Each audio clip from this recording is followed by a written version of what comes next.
How to paraphrase, or in other words, taking someone else's words and ideas, putting them in your own words while keeping the meaning and citing the source. In this presentation, I'm going to show you 3 ways of paraphrasing: the wrong way to do it, a way that's acceptable, and the best way to paraphrase. To paraphrase, we start with a source of information. You may have found an awesome article for your assignment. For example, I might be writing an assignment on sustainability in the fashion industry in Australia, and I found this great article by Alice Payne. Within it, I located the perfect quote about how designers have an impact on the industry.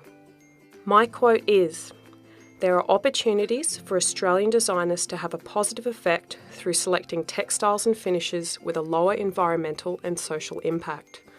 While I could just use the direct quote, I want to paraphrase this so I keep the direct quotes in my assignment to a minimum, but still have excellent sources for my argument. Firstly, I will show you how not to paraphrase and let you know why this is a bad way of doing it. Some people can get the impression that paraphrasing is simply modifying the words. You might be tempted to use a thesaurus to find a synonym. Let's see what happens when I do this to my quote. The words that are underlined in the first paragraph have been modified and are shown as underlined in the second paragraph, but with new words.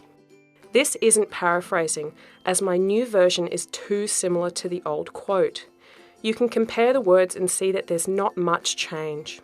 In fact, here you can see that at least half of the words are still the same as the original quote. These small phrases are still Payne's original words, so I can't use this as a legitimate paraphrase. I would be better off keeping the original quote. One of the main problems with using a thesaurus is that you need to be careful with how the meaning can change when a new word is used. Often, a reader can tell that you have just right-clicked and selected a synonym because it just doesn't sound right in your assignment. Secondly, I'll show you a way that is acceptable to use. Remember, it's an okay way of paraphrasing, but it isn't sophisticated. A good tip for trying to paraphrase a quote is to change the sentence structure. When doing this, you'll need to modify some of the words and phrases so little combinations of words don't match the original quote. This is what happens when I apply this method to my quote. It's okay, I could use it in my assignment.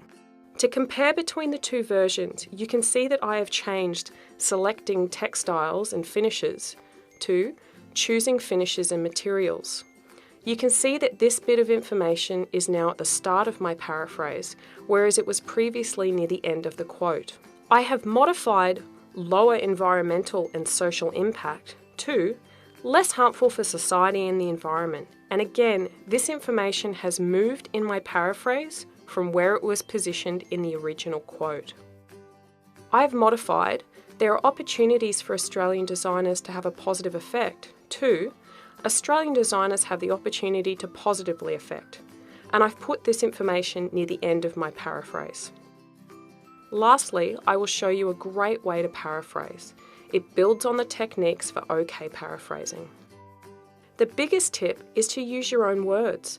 Try and explain the information in the quote to someone else and how it relates to your assignment. This will help keep the style of your writing consistent so that it reads clearly and flows well. Next, take some time to really think about what the author meant. That quote probably sounds great because the information is clear and concise. A great strategy is to map out the information. Here I've taken Payne's quote and made a mind map of concepts, so I can reflect on the information rather than worrying about moving the words around in the quote. Let's take a look at what happens when I paraphrase using this method. It's much more sophisticated than the previous way of paraphrasing because I've really considered the meaning of Payne's information. I've combined different bits of information in Payne's quote into the first part of my paraphrased sentence.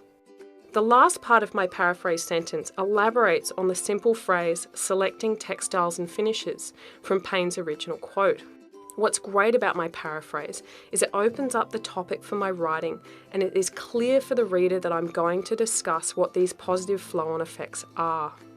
There are 2 options for citing the author within my paraphrase. I can make the author an active part of the sentence and start with Payne suggests, or maybe Payne argues, or potentially, furthermore, research by Payne indicates that. Alternatively, I can leave the author in brackets with the year and page number at the end of the sentence. Both of these methods are acceptable as I'm attributing the information with a citation.